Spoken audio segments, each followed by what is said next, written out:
Bapak Ibu Saudara-saudara, di bulan keluarga ini panitia menyiapkan tema kita, panitia Hari Raya Gerejawi mempersiapkan tema di bulan keluarga ini adalah anugerah yang menjadi berkat dalam kaitan hubungan orang tua dan anak atau anak dengan orang tua.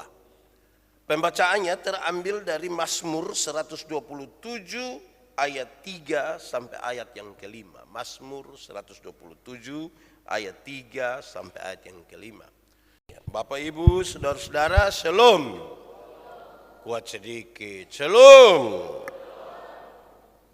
Karena kita akan berbicara tentang orang tua dan anak, anak dan orang tua. Di bagian awal dari khotbah ini, saya mengajak kita semua sejenak berpikir, sejenak mengingat, membayangkan yang orang tua membayangkan anak-anaknya, yang anak-anak membayangkan orang tuanya. Anak kandung kah, anak angkat kah, atau siapapun yang kita sebut dan kita anggap dia sebagai anak. Coba bayangkan.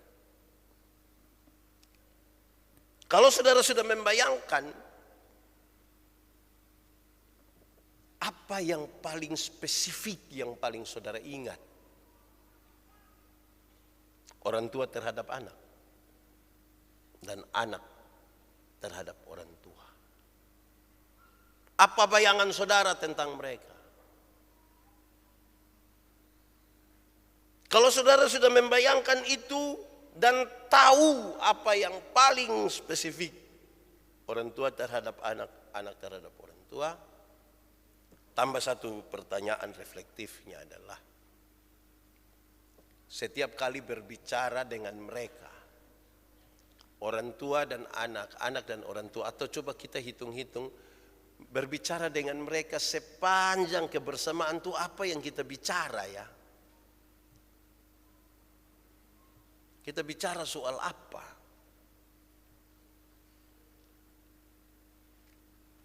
Karena yang kita bicara itu yang kemudian akan membekas terus menerus. Kesan-kesan itu yang akan menjadi kuat sekali bagi perjalanan selanjutnya. Saudara bisa bayangkan,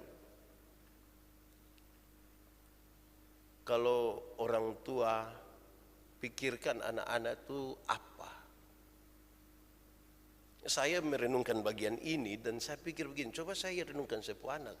Jangan sampai yang saya pikir tentang anak-anak itu hanya dia punya muka sama ke saya atau tidak, dia punya sifat sama ke saya atau tidak, besok-besok dia bisa ganti saya atau tidak. Kok semuanya jadi berpusat ke saya? Kalau ini pusat menjadi masalah, maka salahlah sebuah keturunan selanjutnya. Jadi di awal saya ajak kita renungkan ulang, bayangkan mereka orang tua, bayangkan anak-anak, bayangkan orang tua. Sebagai anak-anak coba bayangkan lagi. Anak-anak ini apa sih yang kamu pikirkan tentang orang tua?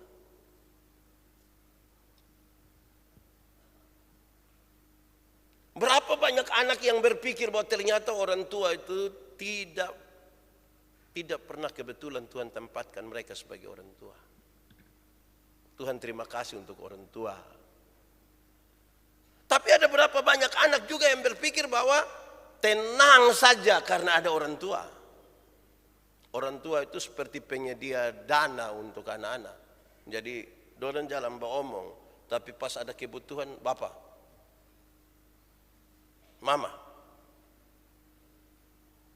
Itu kesan kita yang ciptakan sendiri.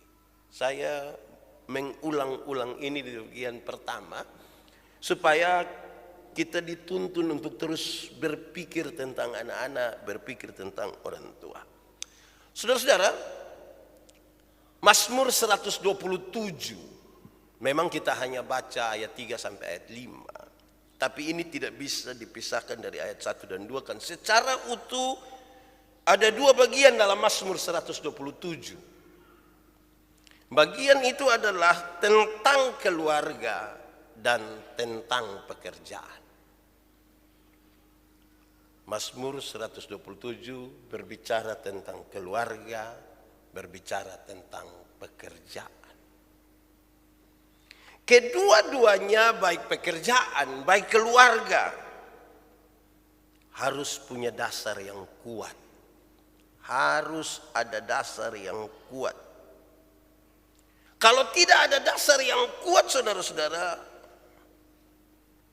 akan jadi masalah itu pekerjaan, akan jadi masalah itu rumah, itu keluarga.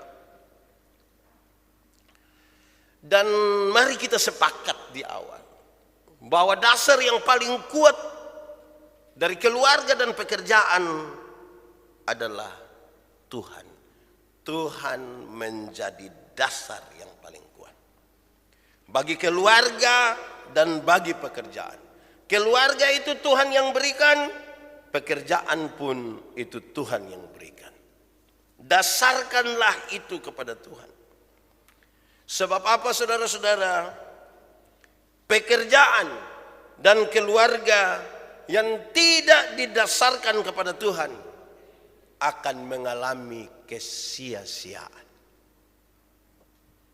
Keluarga dan pekerjaan yang tidak didasarkan kepada Tuhan akan mengalami kesia-siaan.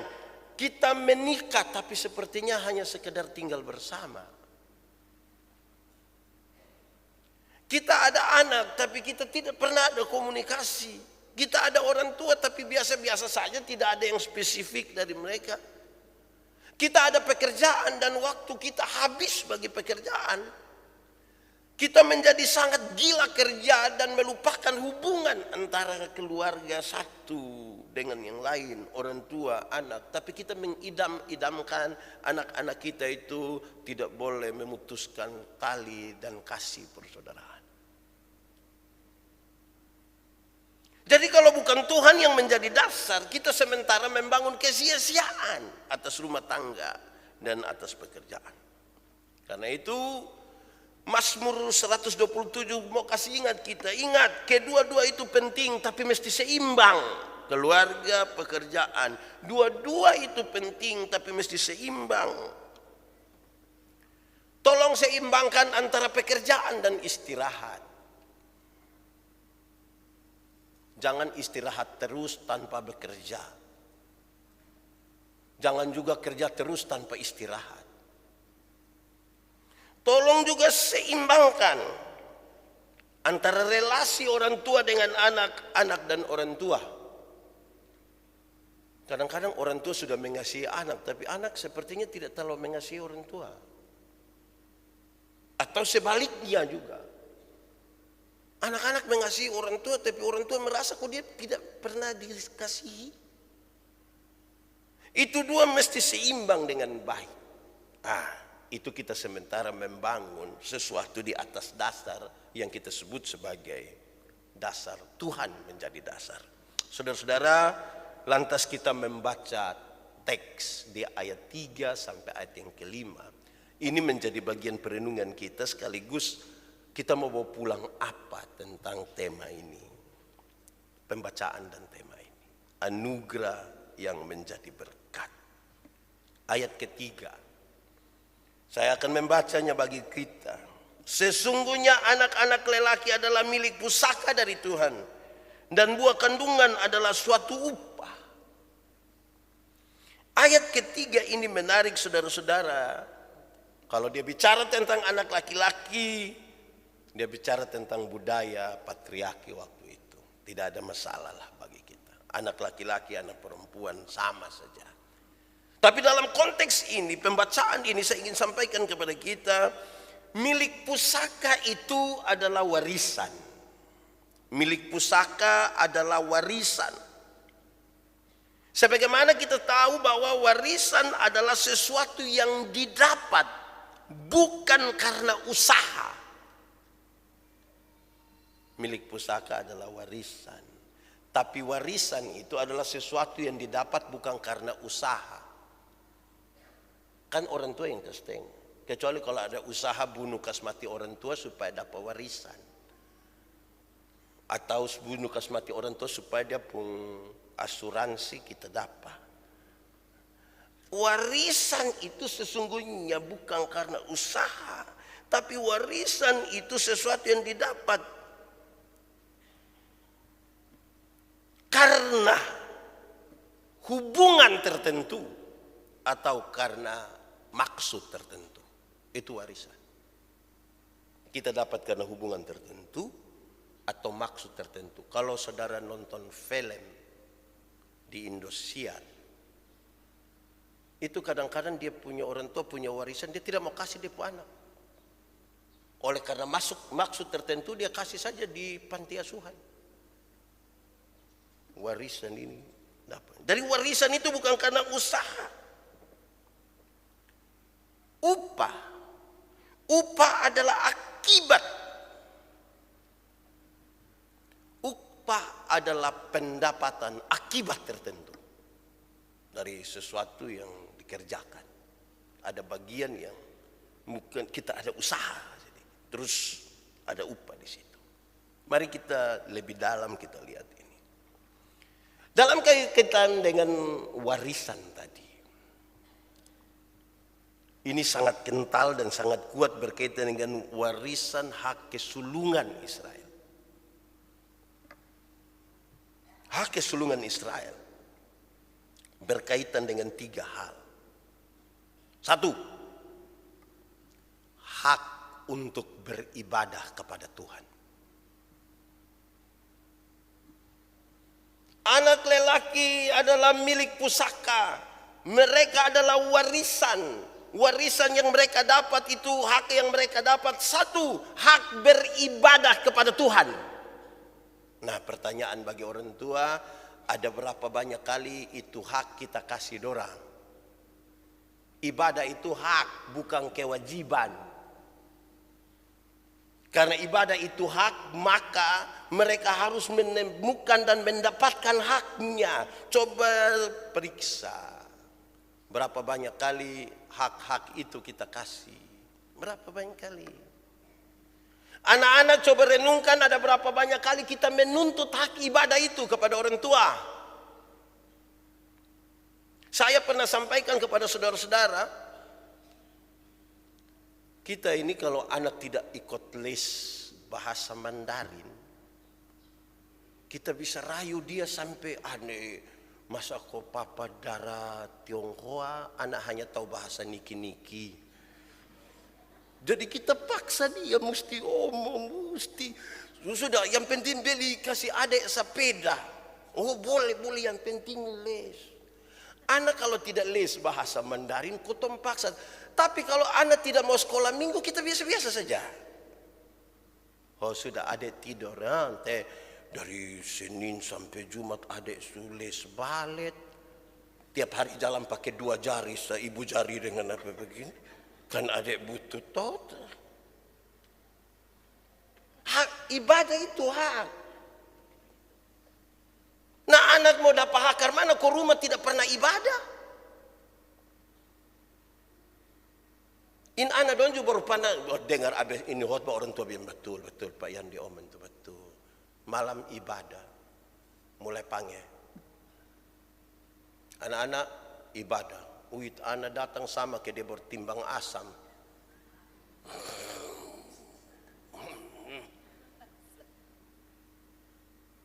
Karena kita tidak biasa toh.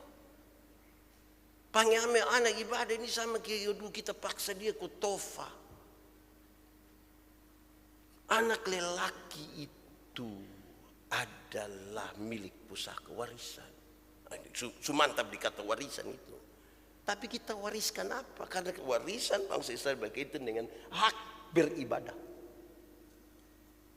Kedua, hak masuk tanah terjanji sesuai dengan janji Tuhan kepadanya. Dalam konteks Israel, negeri yang berkelimpahan susu dan madu itu. Tanah ini akan kuberikan kepadamu. Aku menjadi Allahmu dan Allah keturunanmu. Dan seterusnya, dan seterusnya. Itu hak. Dalam konteks kita masa kini adalah, kamu adalah pewaris kerajaan Allah. mendapatkan hak mewarisi kerajaan.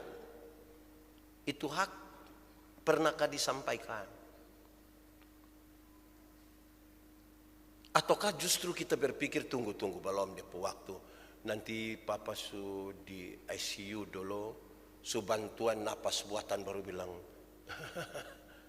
ingat, hidup jangan seperti papa. Pas mau lanjut, su mati.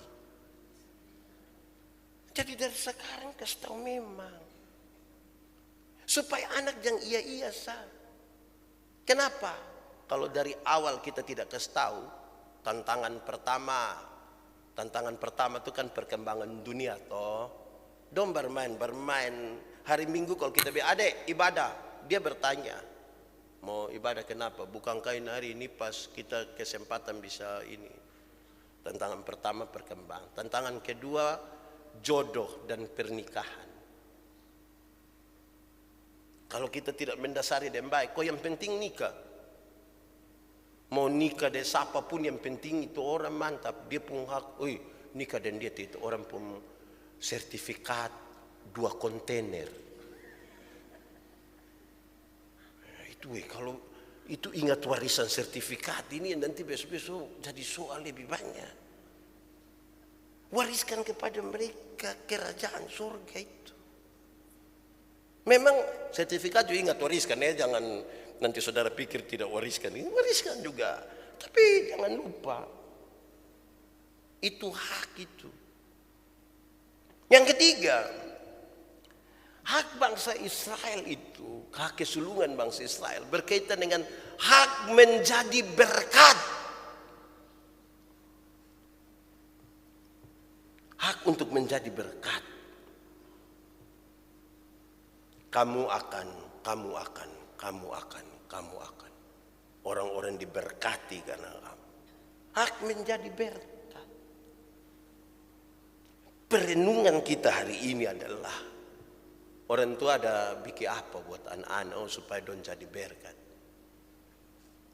Saudara tahu, kalau kita tidak pernah berpikir tentang menjadi berkat, maka semua akan berpusat pada diri sendiri. Semua yang berpusat pada diri sendiri akan menyisakan pertentangan dan pertengkaran.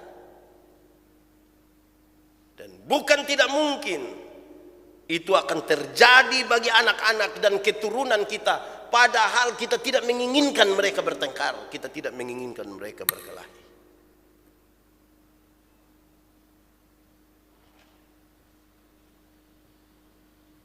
Karena itu saudara-saudara, kamu harus menjadi berkat.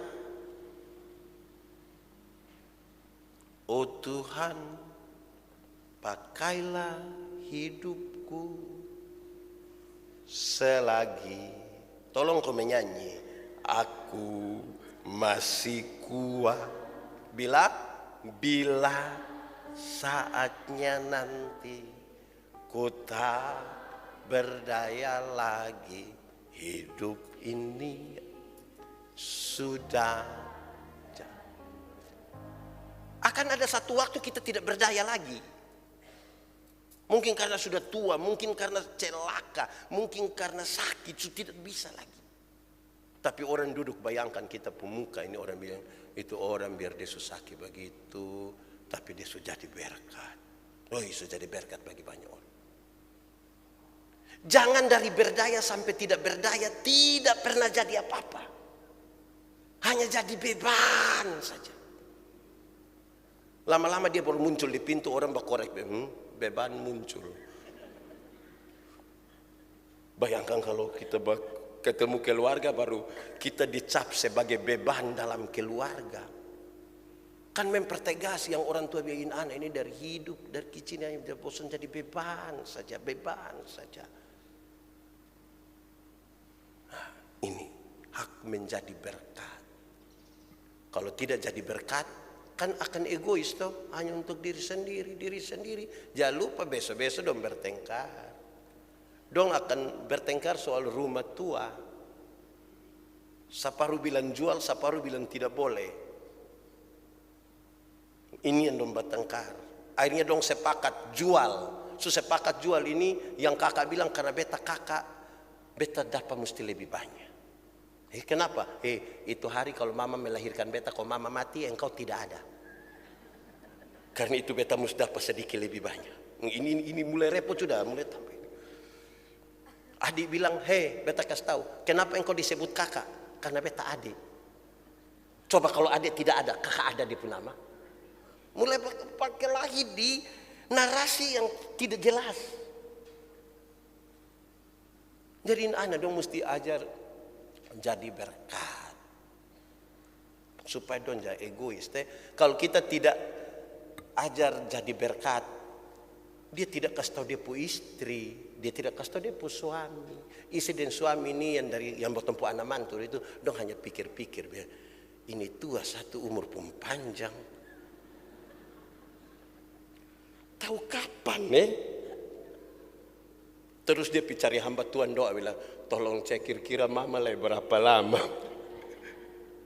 Jadi saudara lihat, itu akan mengganggu ini relasi ini.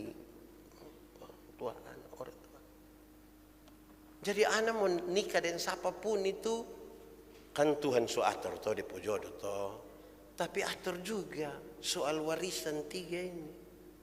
Warisan. Hak beribadah, hak masuk tanda terjanji, dan hak menjadi berkat. Jangan hanya hak atas kelapa, kopra, kopi, biji sesawi, jangan. Ini supaya aman. Kedua, ini soal cara pandang terhadap anak. Sekali lagi, mau anak apapun, anak kandung, ke anak angkat, ke anak apa.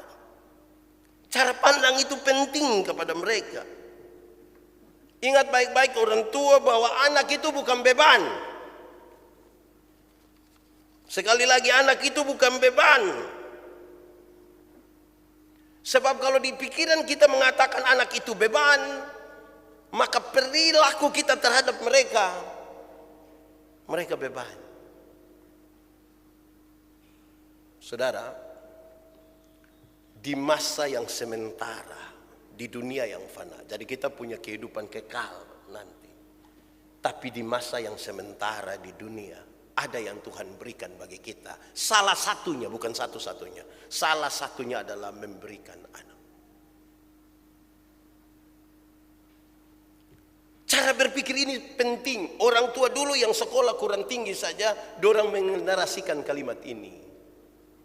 Banyak anak, banyak rezeki. Banyak anak, banyak rezeki.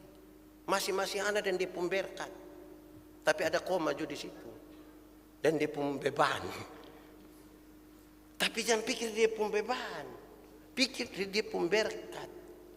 Masing-masing anak ada dia pun berkat. Itu yang orang tua dulu itu melahirkan botol banyak-banyak. Ada 5, 6, 7, 8, 9. Woi potong yang sekarang mau 3 orang, saya potong diskusi 15 tahun. Willy tahu sendiri ya zaman sekarang. Belum mulai potong baru badan mau langsing sedikit, leher su langsung diletakkan di atas bahu. Soalnya ada leher, kepala langsung bahu. Karena gara-gara hamil. Ini pertimbangan begini nih yang bikin repot kita ini. Karena itu saudara-saudara, cara pandang itu penting. Ingat, kenapa cara pandang penting? Ketika cara pandang itu buruk, perilakunya buruk. Dan hasil dari perilaku yang buruk, pasti relasi buruk. Pasti relasi buruk.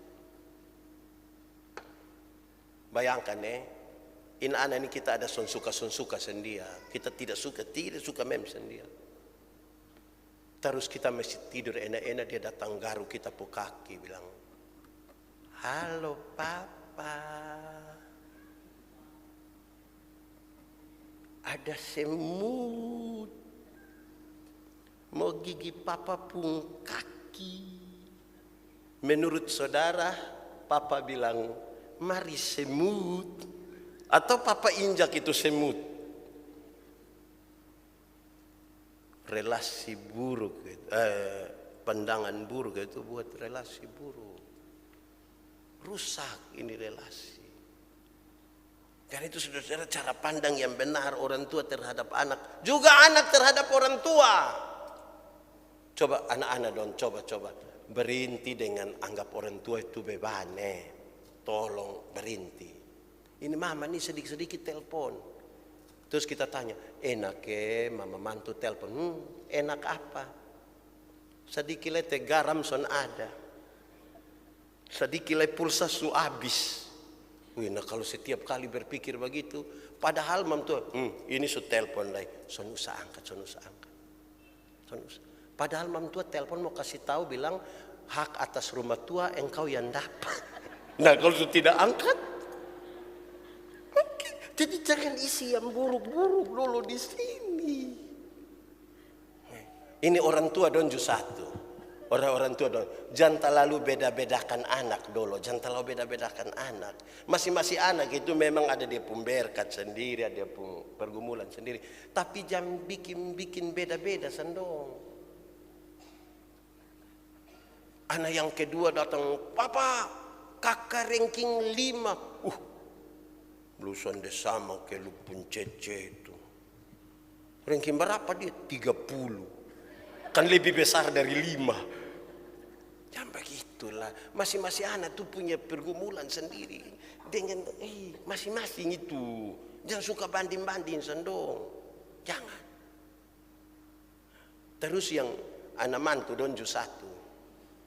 Yang kita pu orang tua dengan suami atau istri pu orang tua itu dong beda-beda. Jangan banding-banding. Kalau tidak nanti suami istri yang berkelahi. Ini sedikit-sedikit urus lupa keluarga. Sedikit-sedikit lupa keluarga. Mau kawin kamu, mati kah hanya kita. Memang kita hidup hanya untuk lupa keluarga.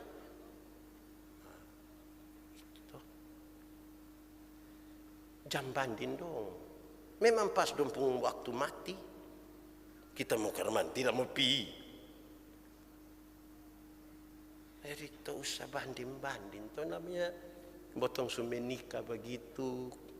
Baik sondai botong pu istri, baik sondai botong pu suami to. Baik sondai itu dia pu mama yang melahirkan, baik sondai itu dia pu papa yang melahirkan sudah.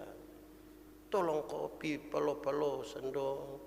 Surga ada di bawah telapak kaki mama, termasuk mama mantu.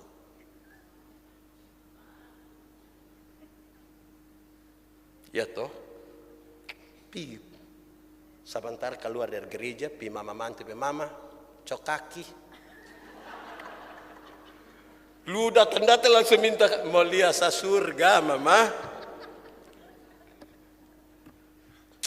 Pandangan, cara pandang itu penting. Baik, saudara, ayat 4. Ayat 4. Saya baca buat kita. Seperti anak-anak panah di tangan pahlawan, demikianlah anak-anak pada masa mudanya. Anak muda itu, kemudahan itu sering digambarkan dengan masa penuh kekuatan. Masa penuh semangat. Masa yang sangat bergelora. Dia seperti anak panah yang segera mau dilepaskan. Dan kita yang pegang. Saudara lihat tadi kalau dasar bermasalah. Orang yang berpegang itu punya masalah. Di masa yang paling bergelora itu. Karena itu, apa yang harus dilakukan? Karena dia harus dilepaskan.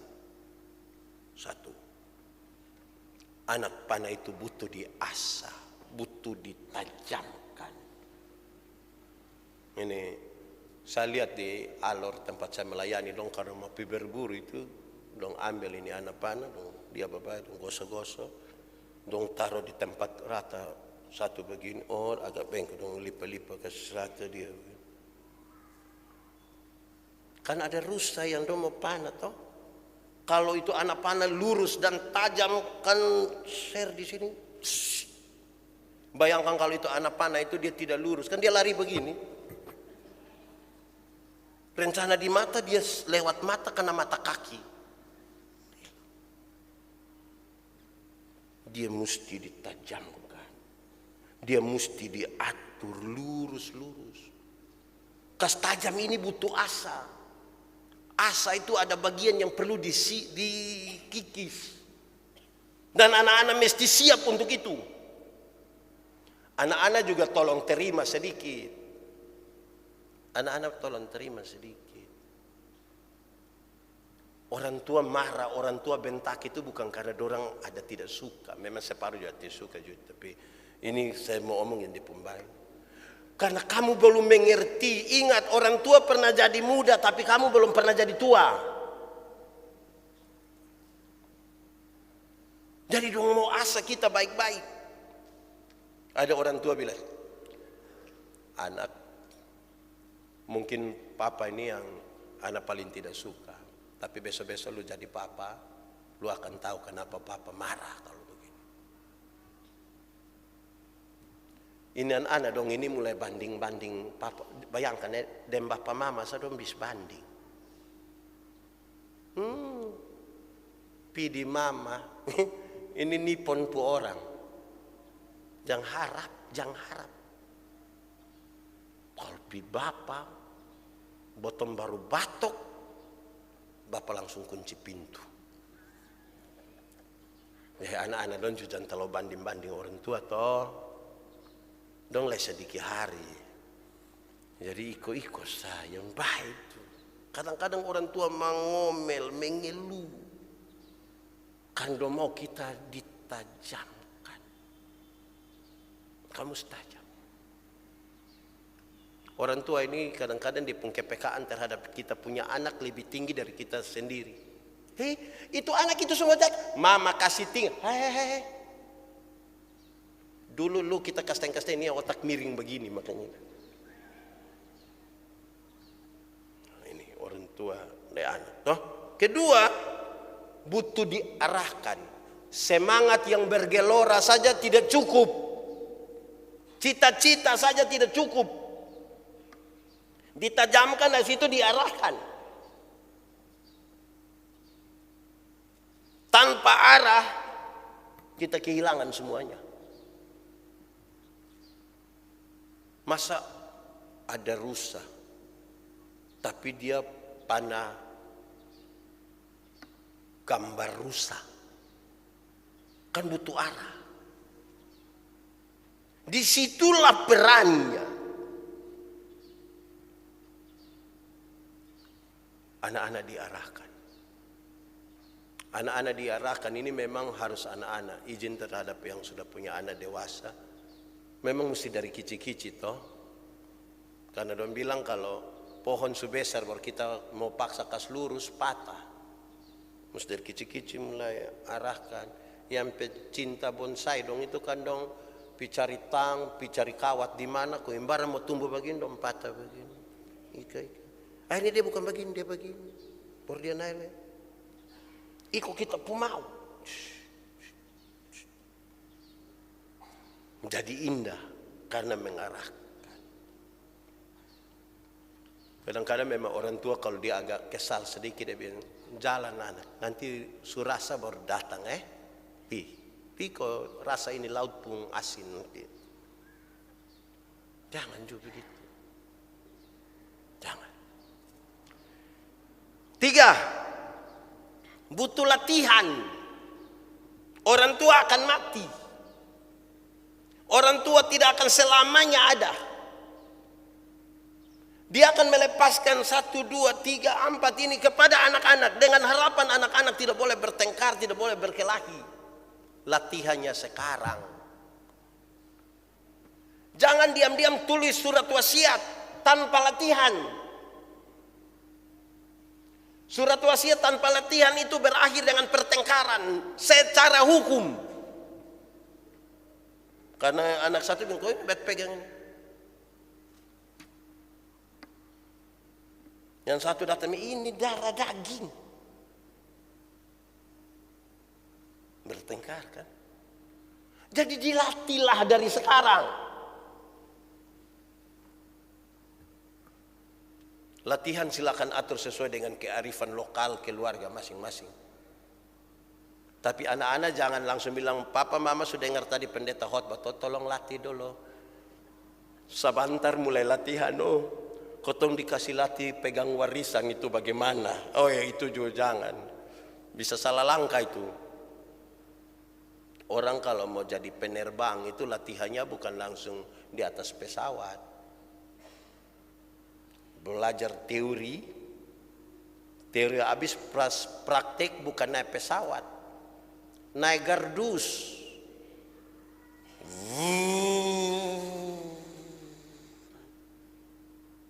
Habis itu baru naik pesawat betul, bukan bawa, lihat. Oh, tekan ini. Om pilot ini apa? Rem. Oh, rem. Berarti di udara pas sampai soe potong boleh rem? Boleh, di bawah. Lihat. Sudah lihat, baru duduk di sebelah, satu di sebelah. Jangan langsung kasih dua-dua. Latihan. Aman. Ingat kenapa pendeta ngomong ini sesuai bagian ini. Tidak ada orang tua mau lihat ibu anak bertengkar. Tidak ada. Tapi mereka butuh dilatih. Kalau orang tua rindu anak-anak mengasihi mereka sampai masa tua, latih sekarang. Bukan ancam sekarang, latih sekarang. Yandi, lu macam-macam keluar dari Manobe. Jangan itulah. Cara lain pakai, latih. Satu-satu. Keempat, untuk 3 hal itu dia butuh yang keempat. Siapa pelatih, siapa pengarah, siapa pengasah. Kan ini anak panah ini toh. Yang akan asah dia nih siapa? Yang akan mengarahkan nih siapa? Yang melatih nih siapa? Definisikanlah diri sebagai orang yang tepat. Untuk mengasah, untuk mengarahkan, dan untuk apa lagi? Melatih. Kita harus jadi orang yang tepat. Ayat 5. Ayat 5. Saya baca buat kita. Berbahagialah orang yang telah membuat penuh tabung panahnya dengan semuanya itu. Ia tidak akan mendapat malu apabila ia berbicara dengan musuh-musuhnya di pintu gerbang. Saudara-saudara, hanya anak panah yang baik yang akan dibawa untuk berperang atau berburu. Sekali lagi, hanya anak panah yang baik, yang tajam, yang lurus tadi, yang bisa dibawa untuk berperang dan berburu. Saudara-saudara, kita kan tidak mau kalah. Kita kan mau mendapatkan yang baik. Gerbang kota di ayat 5. Kata gerbang kota dalam kehidupan dulu. Gerbang kota itu adalah tempat untuk 2 hal. 1. Gerbang kota adalah tempat berdagang. Tempat aktivitas ekonomi. Kedua, gerbang kota adalah pengadilan. Tempat orang diadili. Di gerbang kota. Di 2 tempat itu, orang-orang yang anak panahnya bagus, yang sudah terisi penuh dengan anak panah yang bagus, tabung panahnya, tidak akan pernah mendapat malu. Di ekonomi dia tidak dapat malu, di pengadilan dia tidak dapat malu. 1. Keturunanmu akan melanjutkan daganganmu, aktivitasmu, pekerjaanmu dengan sebaik-baiknya dan engkau tidak akan pernah mendapat malu. Botong badagang sampai ini anak pana yang baik yang tadi botong pu anak dong melanjutkan, mungkin akan lebih bagus. Kita tidak akan dapat malu. Kan orang tua bilang, mama dong ini badagang 10-an tahun, tapi lihat ini. Perkembangan zaman ini kan bisa merusak ini pedagang dong pun kepala otak. Yang akan menegaskan untuk dia lanjut, atau justru orang tua mendapatkan malu karenanya. Ingat anak-anak, kamu ini dibesarkan sekolah tinggi sampai menikah ini dari toko kecil ini. Tapi lihat papa mama, bampa pagi buka toko, betul berdoa segala macam sampai. Begitupun yang kerja kantor. Begitupun yang pendeta, begitupun yang polisi, begitupun yang semua orang yang bekerja. Tidak akan membuat orang tuanya malu. Tidak akan. Kedua, keturunan-keturunanmu akan bersaksi di hadapan pengadilan dengan jujur. Dia tidak akan tipu. Dia bersaksi dengan jujur. Tidak tipu, tidak bata putar, tidak bata feong. Itu penting. Saudara, saya harus bersaksi. Ada satu waktu saya ditetapkan jadi tersangka. Saya panggil sepupu anak 3 orang duduk di meja. Bukan di atas meja, di sekitar meja. Saya bilang kepada anak-anak. Anak-anak, 1-2 hari ke depan papa pasti ditangkap. Papa bisa bebas. Asal tanda tangan sesuatu yang tidak boleh. Yang 2 anak menangis, angkat muka. Yang paling kakak, Dona umur 13 tahun. Dia tarik badan sedikit, dia pegang saya pun tangan. Dia bilang, papa, jangan. Jangan. Kalau itu tidak boleh, papa tanda tangan, jangan.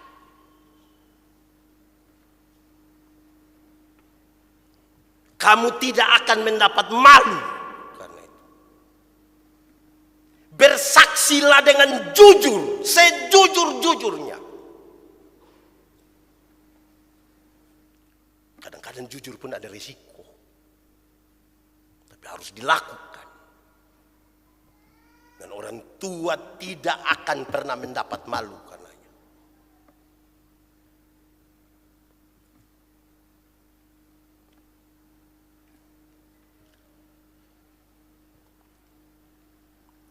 Ketiga, lebih cepat-cepat kok kita lewat ini. Tidak apa-apa kalau ternyata dia berjumpa dengan musuh ayahnya di pintu gerbang. Tidak apa-apa. Di pengadilan dia berjumpa dengan musuh ayahnya. Di perdagangan dia berjumpa dengan musuh ayahnya. Tidak apa-apa. Dia tidak akan mempermalukan ayah ibunya. Tidak akan. Tidak usah panggil dia. Kau bilang, papa ada lihat di video lu ada berdeka dengan setan A. Dia tidak akan mempermalukan dia pun bapak mama. Tidak akan. Dari pendasaran tadi itu. Dari anak panah yang kita asah, kita latih, yang kita luruskan dia, kita arahkan dia. Dia tidak akan mempermalukan orang tuanya. Tidak akan. Walaupun dia ketemu dengan musuh ayahnya. Orang datang kasta bilang, oi beta lihat laki-laki itu ada pipi dengan, beta lebih kenal bepu anak daripada bu. Bepu anak lebih kenal.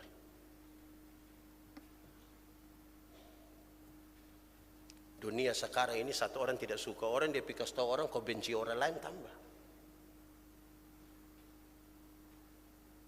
Nah, itu membentuk orang pun cara berpikir dan berperilaku toh.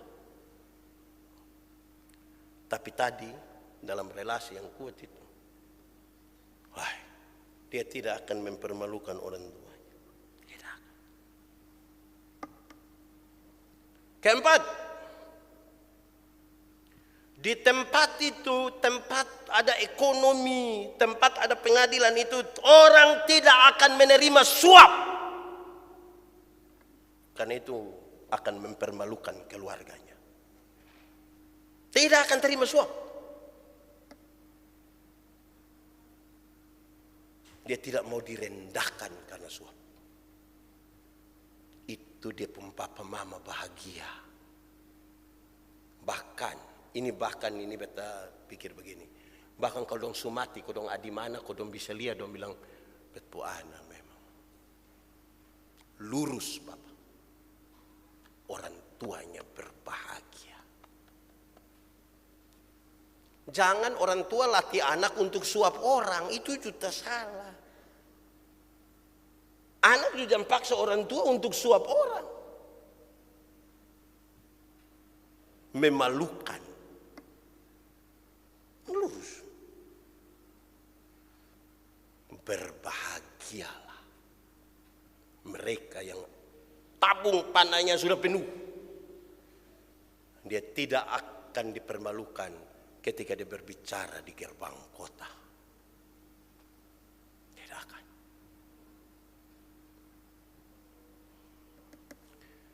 Dia tidak akan mengambil bagian yang bukan miliknya.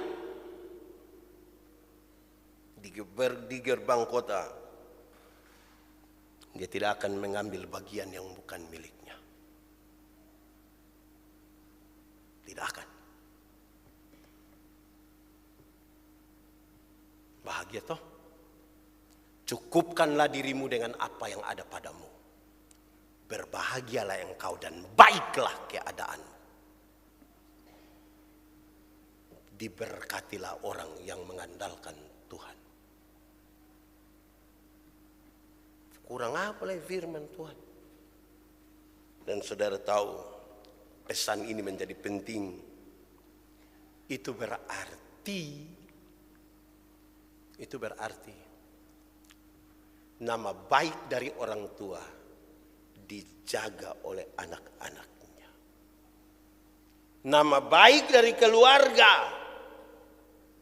dijaga oleh anak-anak dan keturunannya. Nama baik lebihlah berharga daripada harta kekayaan. Tidak usah lanjut. Betapa bahagianya keluarga itu kalau namanya dijaga. Bayangkan kalau kau jalan piman mana orang bilang, kau saja lihat begitu, itu bab tua tipu.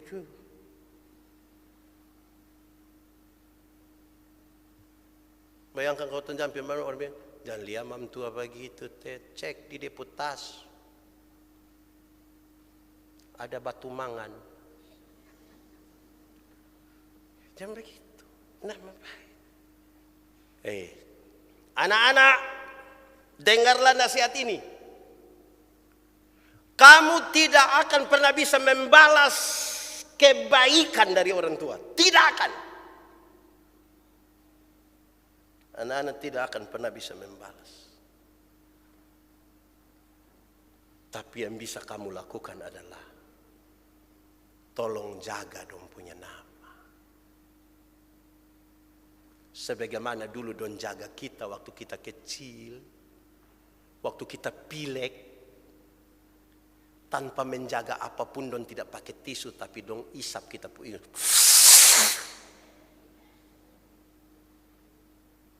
Sebagaimana waktu kita kecil. Kita buang air. Bahkan ketika mereka makan sekalipun tidak ada kata jijik terhadap anak-anaknya. Tanpa sarung tangan. Dia lap kita punya kotoran. Lap habis kotoran baru dia lanjut makan pakai tangan.